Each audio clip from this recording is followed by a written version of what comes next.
cursus scolaire qui s'est arrêté en fin de troisième. Donc j'ai eu mon brevet des collèges à l'époque qui portait un autre nom, mais enfin bref, c'était le brevet des collèges. Fin de troisième, décision d'arrêter l'école par manque d'envie de continuer les études. Et donc suite à ça, comme j'avais abordé le métier plus ou moins à travers de la famille qui était dans le métier, j'ai eu envie de faire ce métier. Et donc, je suis lancé dans un apprentissage qui a donc duré 2 ans. Suite à cet apprentissage, j'ai travaillé pendant plusieurs années et je me suis remis aux études vers 27 ans pour passer le brevet professionnel et ensuite le brevet de maîtrise. En fait, pourquoi j'ai repris le brevet professionnel et le brevet de maîtrise plus tard?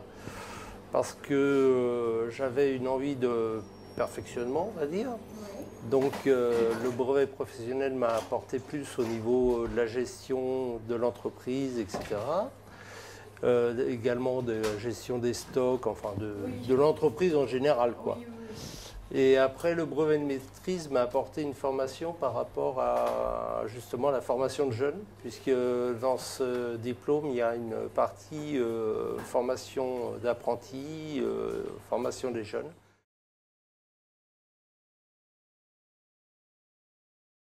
Alors la première formation, c'est un CAP qui se fait en 2 ans. Donc il se fait ou à l'école de la boucherie pour nous en Ile-de-France ou au CFA de Versailles. C'est, je crois, les 2 seules écoles. Il y a peut-être quelque chose sur 77, mais là, je ne suis pas encore assez au carré. Donc là, le cursus, c'est 2 ans de CAP. Après, il y a le BP, qui lui aussi se prépare. Alors oui, je crois que le BP est en 2 ans. Et après, derrière, vous avez le BM, le brevet de maîtrise, qui lui doit être en 1 an. D'accord. En fait, le BM est vraiment prévu pour toutes les personnes qui veulent vraiment faire beaucoup de gestion. Tout à l'heure, vous parliez avec mon mari, on parlait de la grande surface. Donc des fois, on a des acheteurs spéciaux. Donc eux, en général, ils ont un BM. Parce que eux, là, ils apprennent vraiment la bête sur toutes ses coutures. Ils apprennent les rendements. Ils apprennent vous casser une bête entière, ce qu'elle va. Parce que vous casser une bête, c'est pas un produit fini. D'un morceau comme ça, vous allez en faire un comme ça. Et vous avez sa perte. Voilà, donc il faut apprendre tout ça. Alors évidemment, il faut savoir que la plus grande partie de notre chiffre d'affaires, on l'a fait en fin de semaine. Évidemment, quand les gens ne travaillent pas, qu'ils sont plus disponibles pour faire leurs achats. Donc il est évident que quelqu'un qui ne souhaite pas travailler le week-end, vaut mieux qu'il évite de choisir ce métier. Tout ce qui touche un peu les métiers de l'aliment, de bouche d'ail. En général, en 1 mois, ils savent s'ils restent ou pas. Oui. Donc après, il y a effectivement un contrat d'apprentissage qui est signé, puisqu'on signe un contrat avec mais aussi bien le maître d'apprentissage que l'élève n'est pas forcément tenu. Si l'élève, au bout d'1 mois, il se dit non, écoutez, vraiment, je ne suis pas fait pour ce métier, il n'y a pas de souci. On arrête le contrat, il n'y a pas de blâme, il n'y a pas de chose. L'avantage qu'il y a, c'est qu'en alternance, ils ont un salaire. Donc, ils sont quand même assez contents d'avoir un petit salaire. Aujourd'hui, en alternance, la première année, les 15 ans, ils ont… parce qu'en général, on a souvent des gamins de 15 ans, nous. Ils touchent, je crois que c'est pas loin de 600 €. Donc, la première année. Après, en deuxième année, je n'ai plus en tête les pourcentages du SMIC, parce que c'est un pourcentage du SMIC, en fait. Et la deuxième année, ils tournent autour de 600 650 €. Bon, par contre, s'ils ont 17 et qu'ils vont dans leur majorité, là, c'est un petit peu plus. Hein. En général, à leur majorité, ils ont environ 900 €. Et puis, quand ils n'ont pas encore 18 ans, ils tournent autour de 700, 750. Donc, et puis, c'est net, je veux dire. Donc, le gamin est quand même content, il a un salaire. Ouais. Ça lui permet de commencer à être indépendant. C'est un métier tellement complet qu'il faut aimer toutes les phases du métier, quoi. De l'achat des produits jusqu'à sa transformation et bien sûr la vente. Donc il est difficile de dire moi j'aime ça ou j'aime pas ça. C'est un métier complet. Et voilà. Bon après c'est vrai que surtout dans nos petits commerces, puisque en grande surface c'est un peu différent dans le sens où les bouchers ne sont pas forcément à la vente. Quoique maintenant ça a tendance à changer puisqu'ils font également des rayons traditionnels, c'est-à-dire des rayons comme les nôtres. Par contre, il y a tout un tas de bouchers qui restent en laboratoire et qui, là, n'ont pas de contact avec le client. On a un travail de sélection du produit et après de le vendre au client par sa présentation, par sa préparation et aussi par le conseil que l'on peut apporter aux gens dans la façon de le préparer, au niveau culinaire, etc. Donc c'est sûr que si le métier vous ne l'apprenez pas, vous ne pouvez pas vous retrouver derrière un étal de boucher.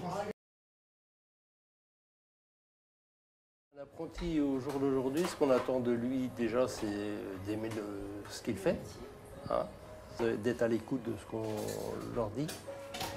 Et ensuite, au niveau hygiène aussi, c'est très important parce qu'on a des normes d'hygiène à respecter. Donc que ce soit l'hygiène par rapport aux produits travaillés, et également son hygiène personnelle, puisque nous sommes appelés à avoir un contact avec un produit qui se consomme après. Assez physique aussi, hein, donc, mais il m'est arrivé de former une jeune fille, hein, comme quoi c'est pas un métier qui est réservé à des hommes ou à des femmes, c'est complètement ouvert. D'ailleurs, il y a de plus en plus de femmes qui le pratiquent aussi, à travers l'apprentissage, et aussi des femmes qui aident leur mari, tout simplement, et qui les aident aussi dans les travaux, dans les différents travaux qu'il y a à faire au niveau de l'entreprise. Une fois sur deux, les enfants démarrent, les jeunes démarrent, ils ont 15 ans en fait. Ils n'ont pas encore 16 ans, puisqu'en fait ils sortent du cycle 3e et ils sont vraiment jeunes. Donc on leur demande de mettre un pied dans le monde du travail à l'âge de 16 ans. Et 16 ans aujourd'hui, c'est pas 16 ans, il y avait 25-30 ans quand ils ont démarré. Et en fait, aujourd'hui, on leur demande de la rigueur, on leur demande de l'autonomie, on les forme pour ça. Mais la vie d'aujourd'hui est très compliquée pour eux, en fait. Donc, c'est un petit peu compliqué. Donc, il y en a qui vont être en apprentissage 15 jours, 3 semaines, ils vont arrêter. Même si à la base, le métier peut leur plaire, ils sont obligés de comprendre que ce n'est pas que travailler la viande. On a un métier où on touche plusieurs facettes, mais ce n'est pas que la viande. Alors, il y en a certains pour qui ça va très bien aller de travailler au laboratoire derrière parce qu'on n'a pas de contact, parce qu'on n'a pas de choses comme ça. Alors, il y en a aussi quelques-uns qui vont être un petit peu timides, donc on est aussi un petit peu là aussi pour les aider. Et il y en a d'autres, par contre, le contact de devant va très bien leur convenir. Mais voilà, on demande quand même de la rigueur dans nos métiers. Le métier, de toute manière, est évolué hein, entre mon apprentissage que j'ai fait en 1977, j'ai commencé la boucherie. Et aujourd'hui, il est certain que les habitudes alimentaires des consommateurs ont changé. La façon de travailler la viande a aussi changé. Il faut apporter des nouveautés dans le sens où les gens sont demandeurs de choses nouvelles au niveau des produits. Non, c'est un métier qui évolue beaucoup. On transforme de plus en plus dans le sens où on apporte aussi, on fait des plats cuisinés, on fait, voilà. C'est plus ce métier où on ne faisait que travailler de la viande et puis voilà. Il y a une partie. Il a fallu s'adapter au marché. En fait. Au marché, oui.